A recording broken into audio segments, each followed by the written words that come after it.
नमस्कार भाग्यदर्शन कार्यक्रम को आपण मानक बहुत बहुत स्वागत करुच्ची मु जशोसी प्रज्ञा। आज आम कथा तुला राशि व्यक्तिशेष मानकर बृहस्पति चलन किभଳି रहिबो आपणक पई। बृहस्पति चलन आपणकर नवम स्थान को आसीबे, भाग्य वृद्धि करेबे। आपणकर जो अष्टम बृहस्पतिर जो कष्ट थिला ना से कष्ट संपूर्ण भाव में आप बाहरी आसबे, नवम रे पाद देवे बृहस्पति आपणकर। तेणु आपणक पई ये बृहस्पति चलन एक नूतन सूर्योदय भली रहिबो।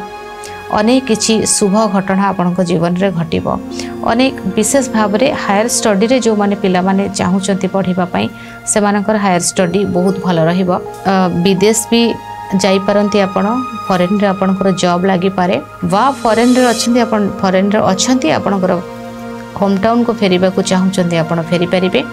जोटा खुशी सेटा हेबो आपणक सहित विवाह हबार संभावना बहुत अधिक हेबो। तो गुरुशुद्धि रही नवम रे तुला राशि पई शुभ मांगलिक कार्य हेबो। जगह घर एसबू किणाकिणी करिवे, पिला बेबी हब, घर को नुआ अतिथि आपणकर आसीबे।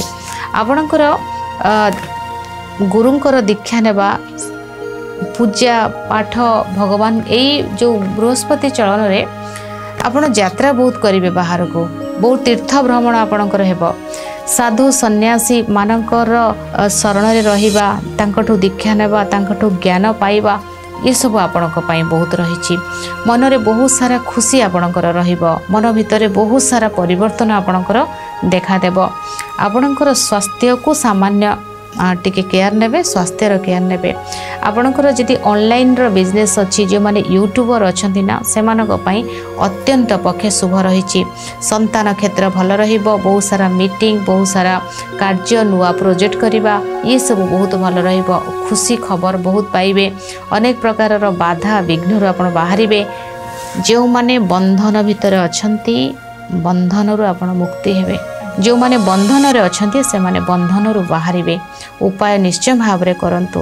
भगवान विष्णु को गुरुवार रे तुलसी पत्र रे चंदन लगाई अर्पण करिबा सहित गो माता को गुरुवार रे पाचला कदली खाइबा को देबे। आ प्रत्येक दिन सकाळ उठिला बेले, राति रे सोइला बेले निजर माँ बापा को प्रणाम करिवे। आज समय हो जाइछि। भाग्यदर्शन कार्यक्रम को एठी रखुछि, विदाय नउछि। नमस्कार।